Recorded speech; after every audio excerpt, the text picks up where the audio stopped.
কিছু অমানুষের বাচ্চা আছে, কিছু জানোয়ারের বাচ্চা আছে যারা চায় শুধু পরের বাড়িতে কীভাবে ধ্বংস করব পরের বাড়ি, আর পরের বাড়িতে ধ্বংস করে কীভাবে চুরি করে খাইব। ওরা জন্মের পর থেকে এই চুরিটা শিখায়। আমার মনে হয় মার পেটের থেকে ওরা চুরিটা আগে শিখায়, বুঝছেন। এই ড্রাগন গাছটার মধ্যে আপনার 2টা গাছের মধ্যে 36টা ড্রাগন ধরছিল আমার গনা। আর আমি কিন্তু আপনাদেরকে আমার ইউটিউবে, ইনস্টাগ্রামে, ফেসবুকে কিন্তু ভিডিও দিছিলাম এই ফুলের, সবাই দেখছেনও কিন্তু, বুঝছেন। তো কিছুদিন আগে আর ড্রাগনগুলো কিন্তু এই সাইজের বড়ও হয়েছিল। তো কিছুদিন আগে আমাদের গেটের তালাটা নষ্ট হয়ে গেছিলো, গেটটা তালা দিতে পারি নাই। মানে আমরা তালা দিতাম বলতে অন্য সিস্টেমে দিতাম আর কি। আপনার একদিন হঠাৎ করে আয় দেখি কিন্তু একটা ড্রাগন ফলও নাই। আপনার খাওয়ারও কিন্তু সময় হয় নাই, এই সাইজ হয়েছে।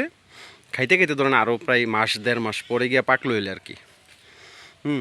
এই সাইজ হয়েছে। সবটি ড্রাগন গাছ কাইটটা, মানে ড্রাগনগুলো কাইটটা নিয়ে গেছে। আর আমি ওই যে চিহ্নগুলো দেখাই, এই যে দেখেন এইগুলোতে ধরছিল, আরও ধরছিল অনেক।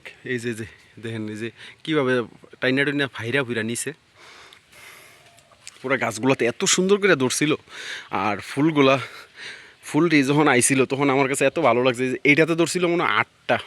এখানে এই যে 1টা 2টা 3টা 4টা 5টা 6টা 7টা 8টা ধরছিল এখানে। এই জায়গাটা একবারে মনে করুন যে ফুটটা থাকতো। তো এই অমানুষের বাচ্চাদের জন্য মানে গ্রামের বাড়িতে এখন, মানে গ্রামের বাড়িতে কিছু ফল গাছ লাগাইয়া খাওয়াটা অনেকটা ব্যাপার হয়ে গেছে আর কি। মানে একটা ফল গাছ লাগাইলে আমার মনে হয় একটা কামলা লাগবো খালি ফল গাছ পাহারা দেওয়ার জন্য, বুঝছেন। আপনারা আমাকে অনেকে বলতে পারেন যে ভাই এত খারাপ ব্যবহার করতেছেন, একটা ফল দেখাইছে। ভাই এগুলো অনেক শখের গাছ, তো এগুলো ওই ঢাকার থেকে আইনে এই গাছগুলো লাগানো হয়েছিল, বুঝছেন। এগুলো অনেক শখের গাছ। আপনি চিন্তা করেন এই গাছ 1 বছর, মানে যে বছর ফল আইছিল ওই বছর খালি একটা ড্রাগন মনেও খাইছিলাম, অল্প একটু বাগে পাইছিলাম। এরপর আর ড্রাগন বাগে পাওয়া যায় নাই। যত আল্লাহর অলি আছে সব এইখানে, বুঝছেন। একটা কথা আছে না, সারা বাড়ি ফাইলে সবাই ক্ষতি করে, আর লারি বেড়ি ফাইলে সবাই পিছে ঘুরে, এই দোষ আর কি। এই বাড়ি অবস্থা।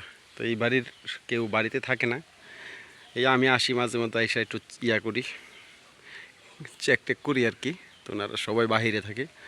তো এই হইতেছে পরিস্থিতি আর কি।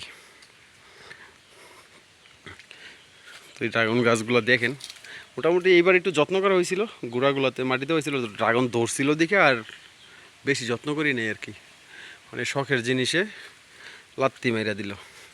তো এই যে এখন একটা ড্রাগন ফুল আইতেছে আবার নতুন করে, এটাও নিয়ে যাবো আশা করি। এই দৃঢ় বিশ্বাসটা আছে ওদের প্রতি আমার, এটা তো নিব 100%। ঠিক আছে। দেখেন গাছের সুন্দর সিনারিগুলা, কি গাছ, কত সুন্দর গাছ, কি একটা যত্ন করতে হয়। আর এই যে এখানে একটা কামরাঙ্গা গাছ আছে, কামরাঙ্গা না তো সরি, কি গাছ, করমজা গাছ।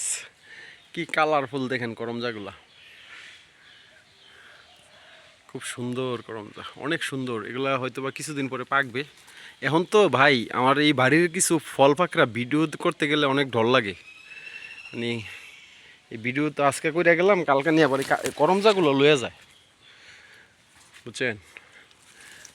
চিন্তা ভাবনা করছি এই বাড়ির আর ফল পাকড়া কোনো ভিডিও করবো না। কারণ ভিডিও করলেই মনে করেন যে সুরে মনে হয় যে এরা বইয়া থাকে আমার আশায়, ভিডিও দেখার আশা, বুঝছেন। আচ্ছা একটা করমজা পারি, করমজা তো অনেক টক, আর এটা কষও মনে হয়। আহ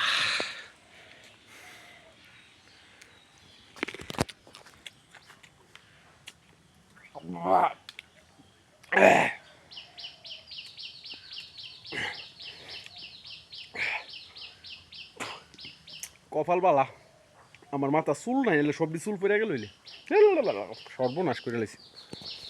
সুক্কা সুক্কা, আরে বাপরে বাপ।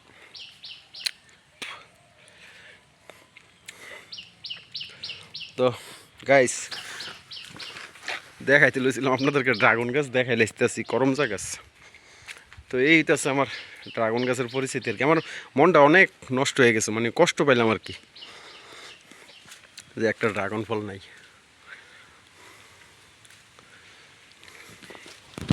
তো গাইস কে কোন জায়গা থেকে ভিডিওটা দেখতেছেন একটু কমেন্ট করে জানায়েন। আর কাদের গ্রামের বাড়িতে এরকম ফল গাছ আছে, কারা আমার মতো ফল খাইতে পারতেছেন না, ভদ্রলোকের আল্লাহর অলির আশায়, আল্লাহর অলিদের যন্ত্রণায়, তো একটু কমেন্ট করে জানায়েন। সবাই ভালো থাকেন, আসসালামু আলাইকুম, আল্লাহ হাফিজ।